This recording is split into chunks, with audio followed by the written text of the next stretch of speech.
Hello friends, welcome to SSC coaching centre. दोस्तों, आज के वीडियो में देखेंगे चक्रवृद्धि ब्याज कंपाउंड इंटरेस्ट के मोस्ट इंपोर्टेंट प्रश्न जो बार बार परीक्षाओं में रिपीट होते हैं। तो चलिए स्टार्ट करते हैं। पहला प्रश्न है, 4,000 रुपए की राशि किस चक्रवृद्धि ब्याज की दर से 2 वर्ष में 5,290 रुपए हो जाएगी। यहां पर मैं आपको एक चीज बता दूं कि चक्रवृद्धि ब्याज में दर निकालना बहुत मुश्किल काम है, बहुत सारे बच्चे नहीं कर पाते। मैं आपको सबसे आसान तरीका बताऊंगा। आपको करना क्या है, अगर प्रश्न जो है वो 2 वर्ष का है, 2 वर्ष का है तो आपको क्या करना है, स्क्वायर रूट कर देना है, स्क्वायर रूट। और प्रश्न अगर 3 वर्ष का है तो क्यूब रूट कर देना है। ठीक है, समझ में आ गया। तो करना क्या है, पहले वाली राशि को प्रिंसिपल और दूसरी वाली राशि को अमाउंट मानेंगे। पहले वाली राशि है 4,000 रुपए, दूसरी वाली राशि है 5,290 रुपए। ठीक है, अब देखिए जीरो से यहां जीरो कट जाएगा, ये कितना हो गया 400, ये हो गया 529। प्रश्न है 2 वर्ष के लिए, तो स्क्वायर रूट कर देंगे। तो भैया स्क्वायर रूट लगा दीजिए यहां पे। ये 400 है, 400 का स्क्वायर रूट 20 हो जाएगा। 529 है, 529 का स्क्वायर रूट 23 हो जाएगा। ठीक है, अब कोई राशि हमारी 20 रुपए से 23 रुपए हो जा रही है। कितने रुपए का प्रॉफिट मिल रहा है, 3 रुपए का। कितने पर मिलेगा, 20 पर मिलेगा। और प्रतिशत के लिए क्या करेंगे, 100 से गुना कर देंगे। 20 से 100 कट जाएगा 5 बार में, 3 का गुना 5 से कर दो, आपका आंसर आ जाएगा 15%। तो आपकी जो दर है वो क्या है, 15% की है। बी ऑप्शन आपका बिल्कुल सही जवाब है। अब देखेंगे अगला प्रश्न। अगला प्रश्न है, ब्याज की किस प्रतिशत ब्याज की दर से 1,000 रुपए की राशि 2 वर्ष में चक्रवृद्धि ब्याज से 1102.50 हो जाएगी। मैंने आपको क्या बताया, पहले वाली राशि को प्रिंसिपल और दूसरी वाली को अमाउंट मानेंगे। पहले वाली राशि है 1,000, दूसरी है 1102.50। सबसे पहली बात तो यहां से दशमलव को हटा लीजिए। दशमलव को हटाऊंगा, दशमलव स्थान पे 1 आ जाएगा, और दशमलव के बाद 2 संख्याएं तो 2 जीरो आ जाएंगे। ठीक है इतना। अब देखिए सीधा सीधा 1 जीरो से 1 जीरो कट जाएगा, 10 का गुना हो जाएगा 1,000 में, तो गुना करने पर यहां 1 जीरो और बढ़ जाएगा। ठीक है, ये वाला 1 जीरो और बढ़ जाएगा। इधर क्या बचा, 11,025। अब ये हट गया जीरो भी, ये दशमलव भी हट गया। अब देखिए यहां पर प्रश्न जो है वो कितने समय के लिए है। यहां पर जो प्रश्न है वो कितने समय के लिए, 2 वर्ष के लिए है। जब 2 वर्ष के लिए प्रश्न रहेगा तो क्या करना है भाई, प्रश्न हमारा 2 वर्ष के लिए ही तो है। जब 2 वर्ष के लिए है तो मैंने पहले ही बता दिया है आपको कि स्क्वायर रूट कर लेना है। अब 10,000 का स्क्वायर रूट आपका 100 आ जाएगा। ठीक है, 10,000 का स्क्वायर रूट 100, और इतने का स्क्वायर रूट 105 आ जाएगा। ठीक है, अब कोई राशि हमारी 100 से 105 हो रही है, तो 5 रुपए का प्रॉफिट ही तो मिलेगा, कितने पर, 100 पर। और प्रतिशत के लिए 100 से गुना, 100 से 100 कट जाएगा, 5% का आपका दर हो जाएगा। यही आपका आंसर है, 5%। पहला ऑप्शन बिल्कुल सही जवाब। अब देखेंगे अगला प्रश्न। अगला प्रश्न है, कोई राशि 3 वर्ष में 4,000 रुपए हो जाती है तथा 5 वर्ष में 4,410 रुपए हो जाती है, तो चक्रवृद्धि ब्याज की दर है। मैंने बताया है पहले वाली राशि प्रिंसिपल, दूसरी वाली राशि अमाउंट मान लीजिए। पहले वाली राशि है 4,000 रुपए, बाद वाली है 4,410 रुपए। अब यहां पे एक चीज आपको नोट करनी है कि 3 वर्ष में राशि इतनी हो गई, फिर 5 वर्ष में इतनी हो गई, मतलब अलग अलग समय दिया गया है, एक 3 वर्ष का और एक 5 वर्ष का। तो दोनों वर्ष का आप क्या कर लेंगे, अंतर कर लेंगे। तो 3 और 5 का जो अंतर आ जाएगा वो 2 आ जाएगा। तो इसका मतलब अब ये जो प्रश्न है वो 2 वर्ष का है। याद रखें, इस तरीके का प्रश्न बार बार आएगा कि 3 वर्ष में इतनी हो गई, 5 वर्ष में इतनी हो गई। तो 3 और 5 का अंतर कर लो, प्रश्न बन गया 2 वर्ष का। और जब प्रश्न 2 वर्ष का है तो स्क्वायर रूट करना है, स्क्वायर रूट ही तो करना है। तो जीरो से यहां जीरो कट जाएगा, 400 का स्क्वायर रूट 20, 441 का 21, 20 रुपए से 21 हो गए, 1 रुपए का प्रॉफिट 20 पर। प्रतिशत के लिए 100 से गुना, 20 से 100 5 बार में कटेगा, 1 का 5 का गुना हो जाएगा, तो 5% ही आपका सही जवाब है, सी ऑप्शन। क्लियर सभी को? अब देख लेंगे अगला प्रश्न। अगला प्रश्न है, कोई धनराशि चक्रवृद्धि ब्याज की दर से 5 वर्ष में 1460 रुपये तथा 3 वर्ष में 1606 रुपये हो जाती है, तो ब्याज की दर क्या है? पहले वाला प्रिंसिपल, दूसरी वाली राशि अमाउंट। पहले 1460 रुपया है, बाद में 1606 रुपया है। ठीक है, अब देखिए 2 वर्ष में इतनी हो गई, 3 वर्ष में इतनी, तो 2 का और 3 का हम अंतर कर लेंगे। पिछले प्रश्न में मैंने बताया था 2 का और 3 का अंतर आ जाएगा 1, तो प्रश्न 1 वर्ष का है। भैया जब 2 वर्ष का रहता है तो स्क्वायर रूट करते हैं, 3 वर्ष का रहता है तो क्यूब रूट करते हैं, 1 वर्ष का रहता है तो बस अंतर करते हैं और कुछ नहीं। 1460 से 1606 रुपये हो गई, कितनी बढ़ गई? आप कहेंगे 146 रुपये बढ़ गई। कितने पर? 1460 पर बढ़ी है, और प्रतिशत के लिए 100 से गुना कर देंगे, 0 से ये 0 कटेगा, 146 से 146 कटेगा, बचा के आपके पास 10। तो रेट जो है वो 10% का है। ठीक है, यानी कि डी ऑप्शन आपका बिल्कुल सही जवाब हो जाएगा। अब देखेंगे अगला प्रश्न। अगला प्रश्न है, 1000 रुपये पर 2 वर्ष का 10% वार्षिक दर से चक्रवृद्धि ब्याज क्या होगा? प्रश्न का टाइप चेंज हो गया है, प्रश्न का टाइप बदल गया है। ठीक है, तो तरीका भी बदलेगा। तो सबसे बढ़िया तरीका जो मैं बता रहा हूं, आपके पास जो रेट दिया गया उसे ले लीजिए।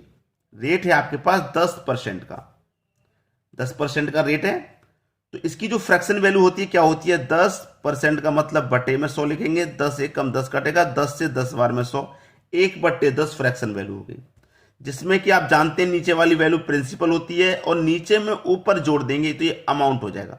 यानी कि 10 में 1 जोड़ देंगे तो 11 रुपये आपका अमाउंट है। एक तरफ प्रिंसिपल लिखो, एक तरफ अमाउंट। प्रिंसिपल 10 लिखो, अमाउंट 11।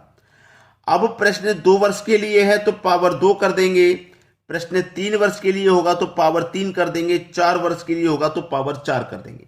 ठीक है, 10 की पावर 2 का मान 100, 11 की पावर 2 का मान 121।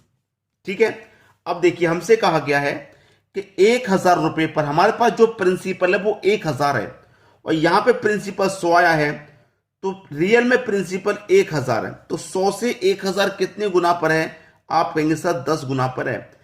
जब प्रिंसिपल 10 गुना है तो अमाउंट भी भाई 10 गुना होगा, और जो आपका ब्याज होगा वो भी क्या होगा? 10 गुना।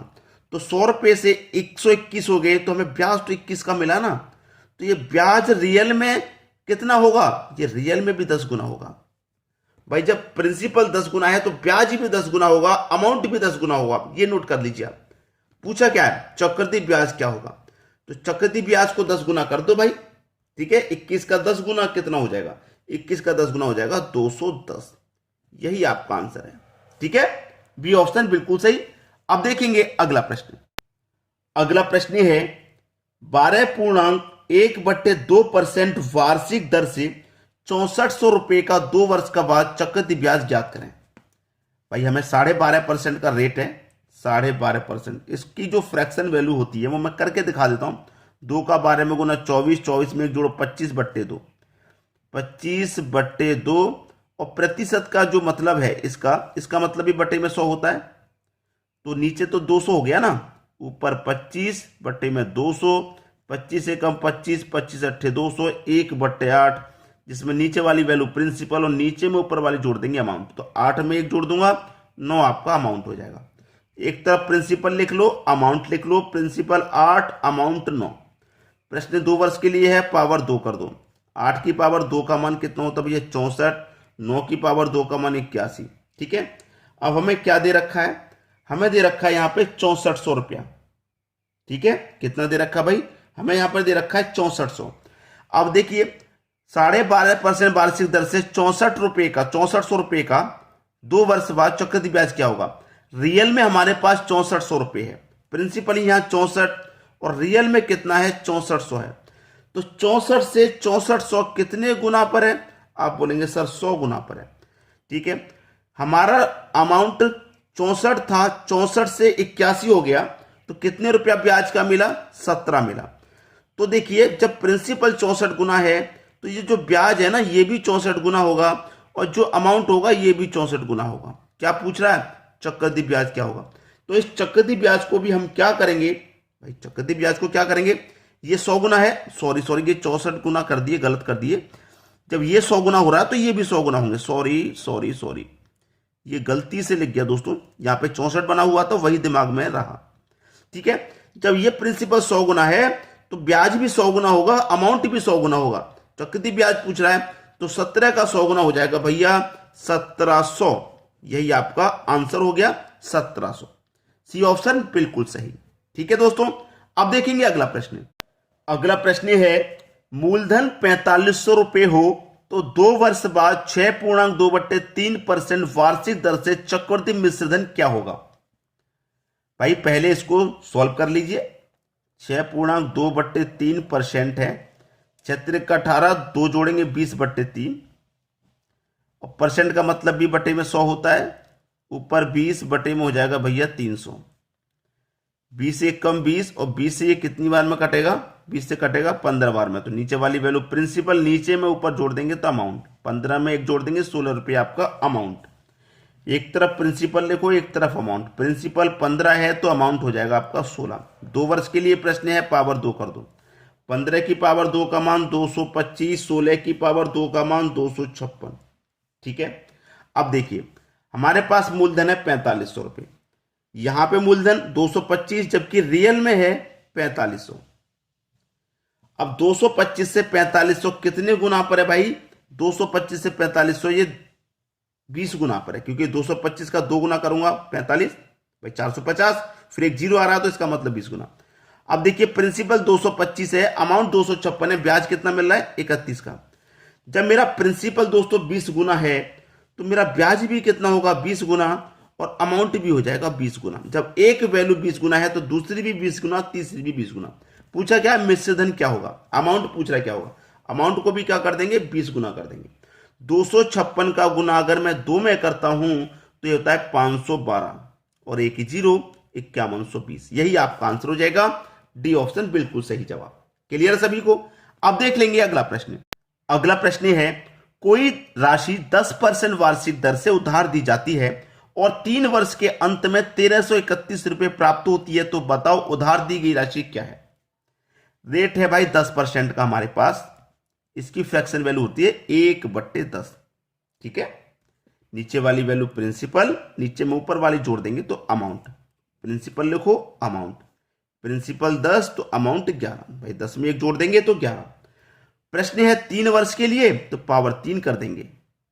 10 की पावर 3 का मान 1000, 11 की पावर 3 का मान 1331 होता है। अब देखिए हमें क्या दे रखा है, कोई राशि 10% वार्षिक दर से उधार दी जाती है और 3 वर्ष के अंत में 1331 रुपए प्राप्त होते हैं।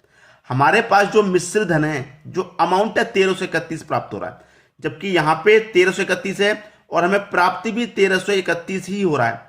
तो कितने गुना पे प्राप्त हो रहा है, 1 गुना पे।